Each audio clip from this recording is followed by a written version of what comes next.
Welcome to Foxtecc. If you've ever wanted to control Apple Music playing on your iPad from your iPhone, you might have realized that Apple doesn't provide a direct way to do this. Unlike some other streaming services, Apple Music doesn't have built-in remote control support between devices, but there is a workaround that lets you manage playback without physically touching your iPad. To do this, you'll need to use a feature called Control Nearby Devices. On your iPhone, open Control Center by swiping down from the top right corner of the screen. Then press and hold on the Media Playback Controls. Tap Add New Toggle and look for Control Nearby Devices. Once added, this toggle allows you to remotely access certain functions on other Apple devices signed in with the same Apple ID.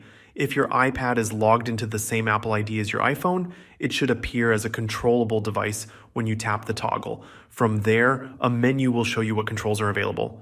While you can't directly open the Apple Music app or browse playlists from your iPhone, you can still manage basic playback.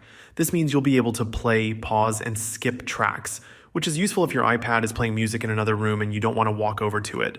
So while Apple Music doesn't officially support remote control between devices, this method gives you a simple way to manage playback without needing any extra apps. Try it out and let me know in the comments if it worked for you. And if you found this helpful, don't forget to like the video and subscribe to Foxtecc for more Apple tips. Thanks for watching and see you later.